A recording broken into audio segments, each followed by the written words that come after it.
You know that voice in your head? The one that never stops talking? What if I told you it's not actually you? Every time you think, you're not creating those thoughts. You're listening to something much bigger, something hidden in plain sight. Stick with me, because what you're about to learn will completely change the way you experience your mind, your thoughts, and yourself. Let's uncover the truth together. 1. The voice in your head. Is it really you? From the moment you open your eyes in the morning, the voice in your head kicks into gear. It starts with simple questions. What should I eat for breakfast? Do I have enough time to get everything done today? Then, as the day goes on, it ramps up. Why did I say that during yesterday's meeting? What if I mess up this presentation? What will they think of me if I fail? It's a constant stream of chatter, filling every quiet moment with noise. This voice feels like it's an essential part of you. It's so intertwined with your daily experience that you probably assume it is you. But let's pause for a moment. Is it really? Let's consider this. Have you ever had a thought that surprised you? Maybe it was a random strange idea that seemed to come out of nowhere. Or maybe it was a memory you hadn't thought about in years. When those thoughts appeared, did you consciously choose them, or did they just happen? The truth is, you didn't create that thought, you heard it. The voice in your head isn't something you control, it's something you listen to. It's like a radio station playing in the background of your life, constantly broadcasting messages whether you like them or not. But here's the twist. Just because you hear the voice doesn't mean it's telling you the truth. This inner voice isn't always your ally. Sometimes it's your harshest critic. It replays your mistakes, exaggerates your fears, and creates worst-case scenarios that haven't even happened. And the more you listen to it, the more you believe it. You get trapped in its stories, convinced they're real. But once you realize that this voice isn't actually you, you gain the power to question it. And that's where everything starts to change. 2. The source of your thoughts. A silent puppeteer? If the voice in your head isn't truly you, where does it come from? The answer lies deep within your subconscious mind. Imagine your brain as a massive supercomputer, constantly processing information behind the scenes. Your subconscious is the operating system. It takes everything you've experienced, every belief you've absorbed, and uses it to create the thoughts you hear. But here's where it gets tricky. Your subconscious doesn't always work in your favor. Its primary job is to keep you safe, not necessarily happy. So it filters your thoughts through the lens of survival. Let's say you've had a bad experience with public speaking in the past. Your subconscious remembers that feeling of embarrassment or failure and generates thoughts like, what if I mess up again? I'm not good at this. These thoughts aren't based on reality, they're based on fear. This is why the voice in your head often focuses on the negative. It's trying to protect you by preparing you for the worst, but in doing so, it limits you. It keeps you stuck in old patterns, replaying the same fears and doubts over and over again. It's like a record on repeat, and unless you recognize what's happening, you'll keep dancing to the same tune. What's even more fascinating is that many of these thoughts aren't even your own. They're influenced by external factors: society, family, culture. Think about the beliefs you hold about success, relationships, or even yourself. How many of them did you consciously choose, and how many were programmed into you by the world around you? The voice in your head is like a puppet, and the subconscious mind is pulling the strings. But here's the good news. Once you become aware of this, you can start cutting those strings and reclaiming your thoughts. 3. Why we're addicted to listening to ourselves. If the voice in our head often causes stress, doubt, and negativity, why do we keep listening to it? Why can't we just turn it off? The answer lies in something surprisingly simple. We're addicted to it. Listening to our thoughts gives us a sense of identity. Even when the voice is critical, it reinforces who we think we are. If the voice says, "You're not good enough," we believe it because it fits the story we've been telling ourselves for years. This story becomes our comfort zone, even if it's painful. It's like wearing an old, uncomfortable pair of shoes. They hurt, but they're familiar. On top of that, the voice in your head is incredibly persuasive. It doesn't just state facts, it weaves narratives. It tells you why you failed, why people don't like you, why you'll never succeed. These stories feel real because they're tied to your emotions. The more you engage with them, the stronger they become. It's a cycle. The voice speaks, you react, and the reaction feeds the voice. But here's the thing. You don't have to listen. The voice is loud because it wants your attention, but you have the power to tune out. Think of it like sitting by a busy road. Cars, your thoughts are constantly passing by, but you don't have to chase after them. You can just watch. This simple act of observing the voice without engaging with it is the first step toward breaking free from its grip. 4. The illusion of control. Why we think the voice is us. One of the most fascinating traps of the mind is its ability to convince you that you're in control of your thoughts. These are my thoughts, you think, so they must represent who I am. But let's examine this more closely. If you were truly in control of your thoughts, wouldn't you always think positively? Wouldn't you choose clarity, confidence, and peace of mind every time? The fact that your thoughts often spiral into fear, doubt, and self-criticism is proof that they're not entirely under your command. This illusion of control exists because the voice in your head masquerades as you. It uses phrases like I am, I should, or I need, attaching itself to your identity. For example, the thought, I'm not good enough, doesn't feel like just a random idea. It feels like a fact about who you are. The mind uses this strategy to keep you tied to its narrative, ensuring you stay engaged with its chatter. But here's the truth. The voice isn't you. It's a function of your brain, much like your heartbeat or digestion. You don't consciously pump your heart or process your food. It just happens. In the same way, your thoughts arise on their own. They're automatic, shaped by past experiences, fears, and conditioning. And just like you wouldn't define yourself by your heartbeat, you don't have to define yourself by your thoughts. Recognizing this illusion of control is liberating. It allows you to step back and observe the voice without identifying with it. When you realize that the voice is just a mental habit, not a reflection of your true self, you begin to reclaim your power. You're no longer a prisoner of your mind. You become its observer. 5. The cost of listening. How the voice limits your potential. Let's talk about the cost of listening to the voice in your head. Every time you engage with its stories, you reinforce its power over you. For example, let's say you have an idea for a creative project, but the voice immediately chimes in.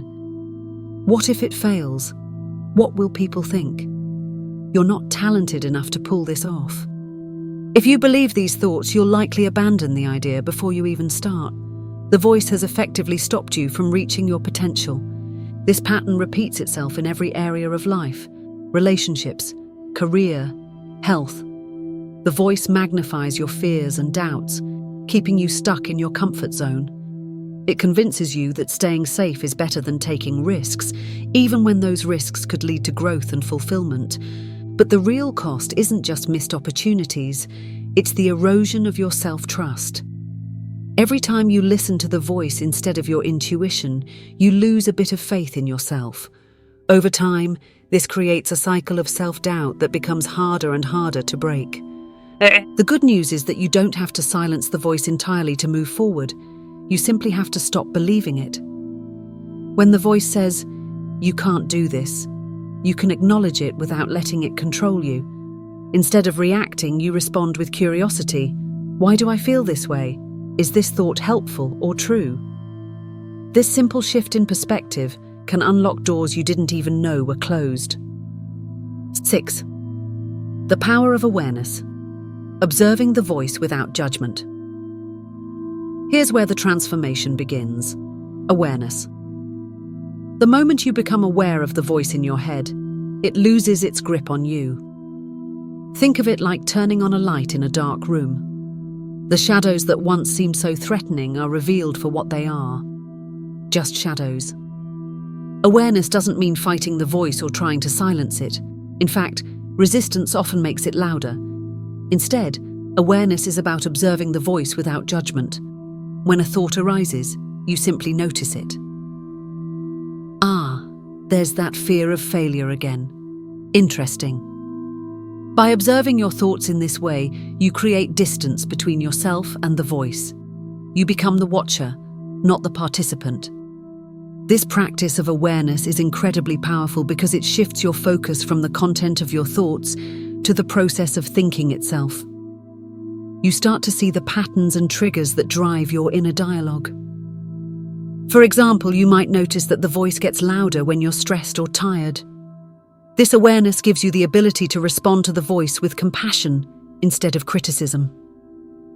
Over time, this simple practice of observing your thoughts can lead to profound changes in how you experience life. You realize that you don't have to believe everything you think. You can choose which thoughts to engage with and which to let go, and in that choice lies your freedom. 7. The shift. Reclaiming your true self. When you stop identifying with the voice in your head, a remarkable shift begins to happen. You start to discover who you are beyond your thoughts. It's like peeling away layers of an onion to reveal the core, your true self. Your true self isn't the critical voice that says you're not enough. It's not the fearful voice that worries about the future or the regretful voice that dwells on the past. Your true self is the awareness behind those voices. It's the quiet presence that observes without judgment, the stillness that exists even in the midst of chaos.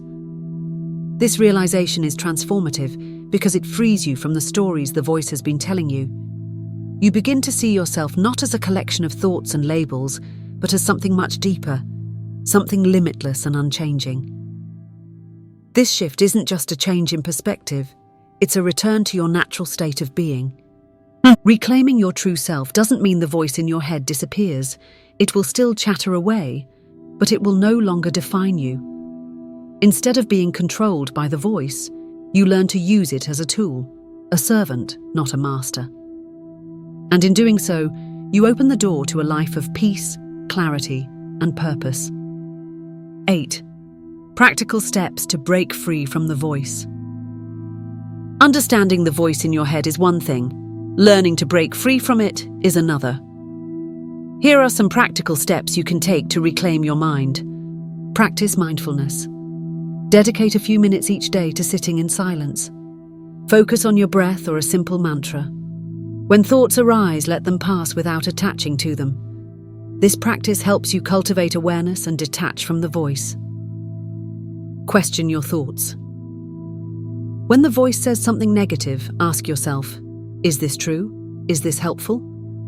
Often you'll find that the answer is no. This simple act of questioning can weaken the voice's power over you. Shift your focus to the present.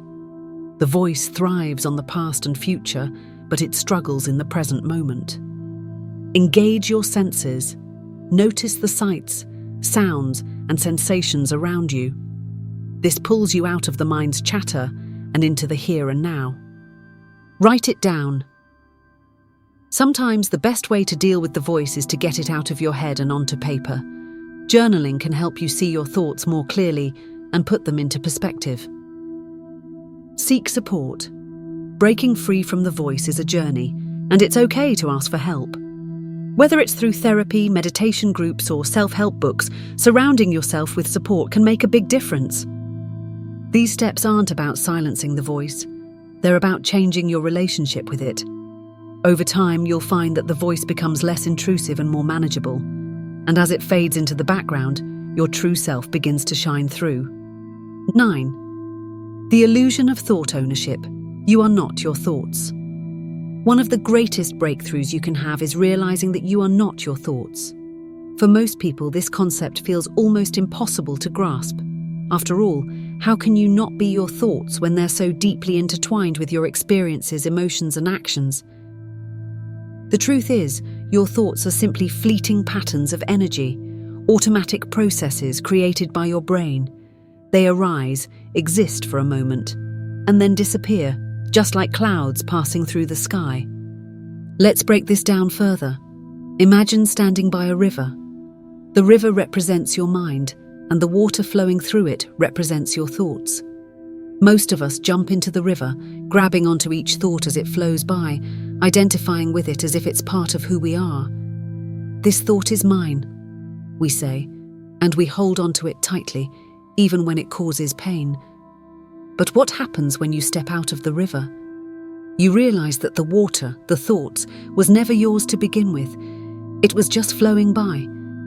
When you stop identifying with your thoughts, you begin to see them for what they are: temporary, ever-changing, and often irrelevant to who you truly are. This shift in perspective allows you to stop reacting to your thoughts and start observing them. For example, when the voice in your head says, "You're not good enough," instead of accepting it as a fact, you can simply acknowledge it and let it go. "There's that thought again," you might say. "Interesting." This practice of detachment doesn't mean you ignore your thoughts altogether. Instead, it means you no longer let them define you. You recognize that you are the awareness behind the thoughts, the observer, not the thinker. And once you realize this, a profound sense of freedom emerges.